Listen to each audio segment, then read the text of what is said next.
retire. So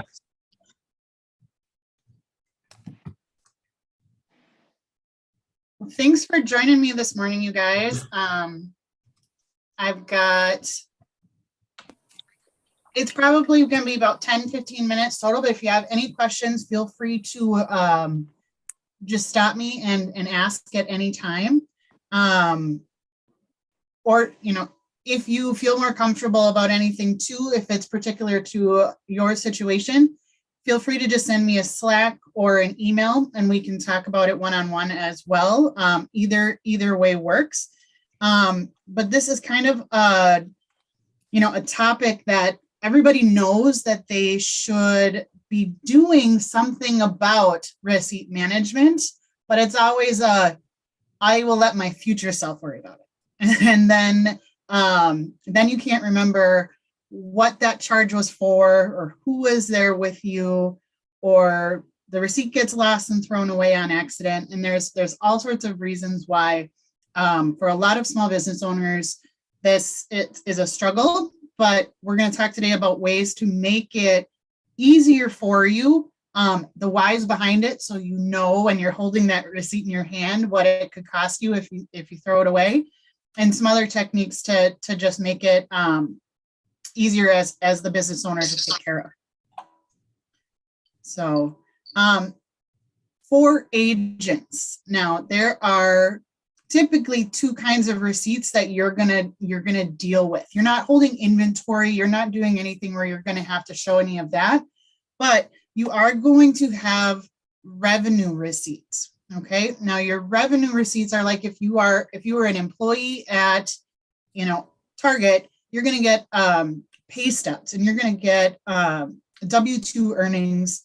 That is a receipt of the money that you are showing as your income. Okay, for an agent, that's going to be a commission statement, or and I think the actual verbiage used with EXP is remittance advice.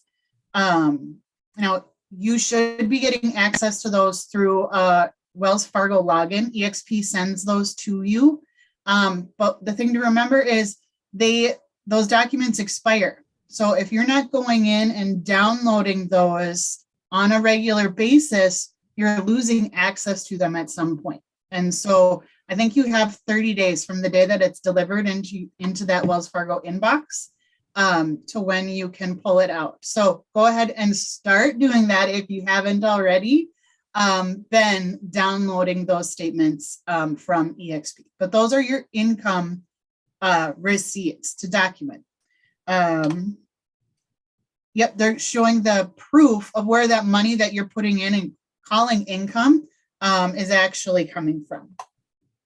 So the other type is going to be your expense receipts. Now, this is where a lot of people struggle, but this is considered the documentary evidence in the eyes of the IRS to count it as a business expense. So this is required. This is part of your responsibility as the business owner to keep these documents as the proof in case you were ever audited. So not all receipts, or what people would call receipts, are created equal. So I'm going to show you some examples of what checks all the boxes and what doesn't. Okay. So for a qualifying receipt, you need the name of the vendor, the amount, the date the transaction took place, and then the nature of the expense. And that sounds like, well, yeah, that's what's on a receipt, but I'm going to show you a couple of examples. So this one is an Amazon order for a book, and it checks all the boxes. Okay, you've got Amazon is where it says it was sold by. The date was Monday, November 5th, the amount $67.45, and then the purpose, you can clearly see the book title and even an image of it. So that would check all the boxes to suffice for that receipt. Here's one for a restaurant, and these ones are huge for people right now, especially when 100% of those business meals are deductible, not just 50% as it's been in the past. 22 is still 100%. You've got the place, Fresco Cafe, the date, 11/20, the full amount, the 58.25, and then the purpose is actually written in that top left corner. There's names of people, and then it's written team meeting. That's your purpose. You don't need to say a detailed, explanation of everything that was talked about. You don't have to bring a secretary to your meeting to take notes. It's just team meeting or, client discovery meeting. You're talking about a listings, whatever, but keep your terms consistent. I would recommend that. And then use your calendar as also another form of substantiation for this. Put those meetings in your calendar, who it was, where you went, and that also backs up your mileage, like in an extra piece as well. Okay. This is one that would not check all the boxes. And some people think that your credit card statement or your bank statement is enough of a receipt in the eyes of the IRS. And unfortunately, it is not. For example, in this, you can see that the line says Amazon. You have the amount, there's even a date, but it doesn't say the purpose. It doesn't say what was actually charged to Amazon. So you can say, you could put this in as a business expense because you know that it supplies or, paper or whatever it is that you're getting, but to the IRS, they don't know what that actually is. Okay. Is it flowers for somebody, or is it a stuffed animal for your kid, or anything that it could be isn't on this. So potentially, if this was all you had to substantiate against for office supplies, it could get tossed out in an audit. Okay. This next one is also missing two pieces. Okay. We don't know the place. It doesn't say on it at all. It has the date and the amount, but then also the details around the purpose aren't there. So who was at the meeting, what it was for, and then what business was talked about, or what the reason of the meeting was for the food. Okay. This could also get tossed out. So there's some software that can help. And you don't have to just grab the receipt and stick it in a box and save it for tax time. These are all really useful tools that anybody can use. QuickBooks Online, if you're already using the program or you're doing bookkeeping with me, QuickBooks Online lets you grab a receipt and attach it to any of the transactions right within QuickBooks Online. So if you are looking at something, it can be attached or not. And also, if we're using Rewind, which is a backup service, your files are backed up as well. For HubDoc, Expensify, or Shoebox, you would also want to make sure that you're backing those ones up to a Dropbox or a Google Drive. Because if you stop paying for those apps, or for whatever reason you lose access to it, you don't have those substantiations anymore. So back it up to somewhere else in the cloud, just is your due diligence to keep your documents safe. Okay. So then what about the lost receipts? What about the ones that we don't have? Okay. And this is really what it comes down to, is if you don't have the documentation to back up the receipt, if you are audited, the IRS could throw it out and then now you owe the tax that you did not pay the other way. So there's two different types of ways they would look at this. Is it negligence? Like you just didn't do a good job of keeping your receipts and documenting your things. If that's the case, it's a 20% penalty on the plus interest on whatever they throw out. Okay. The other side of it is are you deliberately trying to evade taxes? So they're looking at it as it was a gross negligence or something where it was you're trying to put something in as an expense that shouldn't be. For that, then it's a 75% penalty on top of the amount that they are saying you now owe, plus interest. So I did a little bit of math for an example. Say it's a $2,000 like bill that they say, these were not legitimate business expenses, or you don't have the documentation to back them up as business expenses. So we're going to throw them out. Now it's taxes owed.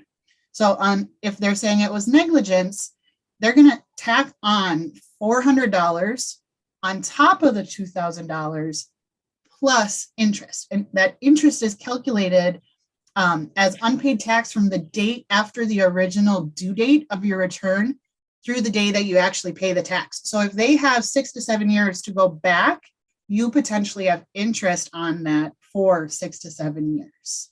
Okay. And it gets even worse on the deliberate side. If they said it was that, 75% penalty on top of the amount due plus interest. So when you look at those receipts and you're like, I'm going to throw it away, think about these calculations and what you're actually risking in not taking care of it at the time when you have that receipt. Okay. This is a quote that I really like, and I use it often. If you don't have time to do it right, when do you have time to do it over? When you get to the point of if you were ever audited and this stuff is happening and they're asking you for receipts and they're doing all of that, now you're stopping everything you're working on right now stops, and you have to get all of that done or pay somebody to do it for you. Okay. Having all of those receipts or having everything in your inbox as, I'm filing it away in my emails. Try searching at some point, grab a random Amazon bill. I'll say you got $50 on your statement. Try just searching for $50 in your inbox and see if that receipt comes up. The numbers don't always just automatically pull, and the more transaction lines you have to try to substantiate, that's time that you have to stop, look for those receipts, and then file them later. You're going to be, whatever momentum you're working on at that time just stops to solve this later. So do it right the first time is going to be my recommendation every time. And always try to improve your processes. Look for the apps that are going to work best for you. Take a photo with your phone, make sure you're getting all of those details in the photo, but back it up to Google Photos. That's, have that receipt and put it there. For a lot of agents, you don't have tons of expenses where you're trying to keep track of hundreds of receipts a month, but put aside an hour in your calendar that is your maintenance for this type of aspect to your business once a month. Get consistent at regularly doing it, because then you're not overwhelmed at tax time to try to take care of it then. Okay. Whoever is doing your taxes is also assuming that you are putting these things in the right categories. So it's not on them per se to prove that your document is a business expense or that the documents are there to back it up. That's on you as the business owner if you ever had to show proof of it. Okay. Does anybody have any questions right now?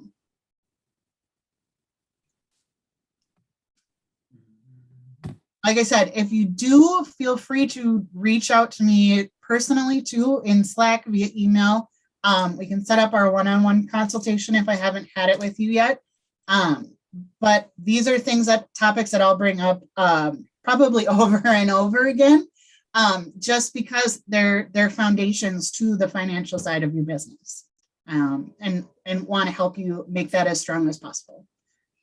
Okay.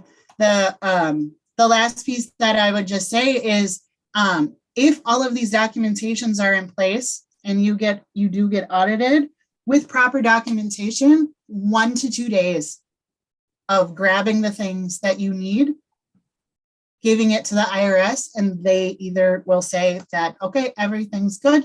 Sometimes they'll even say you overpaid. It does happen, and you actually would get a refund after an audit. Okay.